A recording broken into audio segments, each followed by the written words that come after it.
I think the Speakers Bureau is really great. I wish I had it, um, when I was growing up.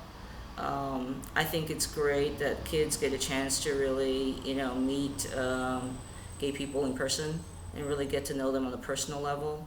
I think it changes, everything. Well, it's really important because of what it does. I mean, reaching out to young people.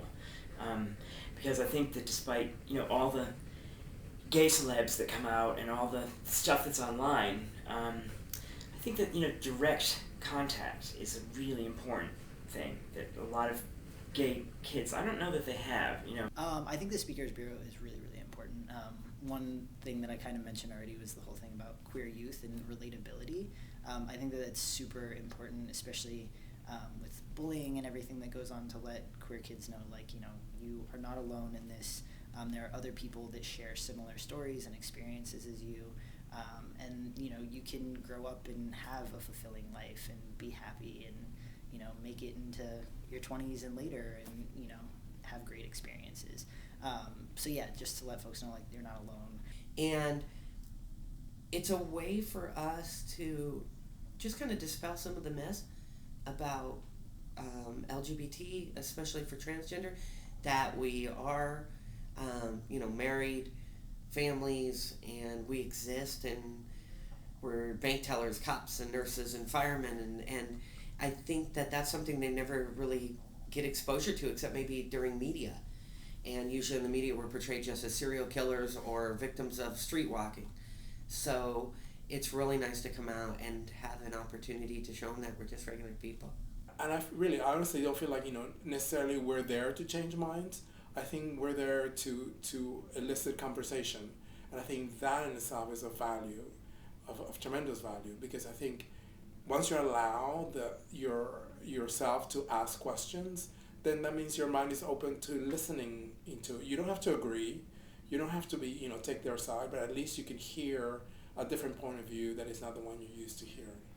And that in itself, I think, has a lot of value. So in walking to classrooms, you have a chance to jumpstart those conversations between peers, which is great as well, because they're leaving the classrooms and they're talking about it with each other, and they're talking to people that aren't in the class saying, hey, did you get this? Did you hear this? Have you had someone come and speak to you? This is what it was like for me, and this is what they said. Can you believe that? Oh my gosh. Or wow, that's really awesome. And it can be negative and it can be positive, but in having the conversation, I think it's helpful. I didn't have a Speakers Bureau growing up, and I didn't come out until much later. I'm 30 now, and I came out at 27. I knew before that, but if I had had folks that really supported me and I felt I could be comfortable with, then I could even talk, or that even if I had no idea at that point, if they introduced another option instead of just, it's A or B, choose. I think that would have been really beneficial. So I'm glad that we get to be that voice for students in this generation. I think it's important because it creates role modeling for young people, which is somewhat present. I mean, when I was a kid,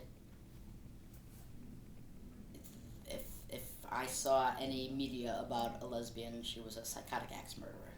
And that's no longer true. You've got TV shows and Glee and the L Word and so on, but that's still really different than having like a regular person that you could just talk to. And to have somebody in the kids' lives who they could just talk to, even if it's just for 2 hours in their classroom or 1 hour, is huge. Whether it's to take somebody who's completely homophobic and turn them around, or to take somebody who's young and questioning and show them that who they are is an okay person to be, it's hugely important that we're doing this. The Speakers Bureau isn't just about LGBTQ people coming to classrooms to talk to students about issues.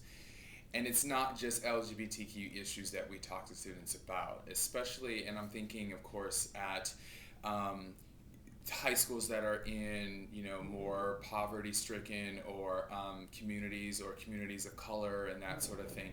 These communities kids need to really see people and talk to people that look and think and feel just like they do. I do think that the San Francisco LGBTQ Speakers Bureau is very important.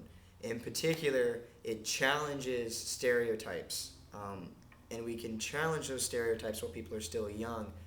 I find it Really hard to break stereotypes when they're really enforced in someone as an adult. But if we can talk to people when they're 14, if we can talk to people when they're 16 and challenge the ideas of sexuality and gender, then we can really make a difference in stopping discrimination. Absolutely.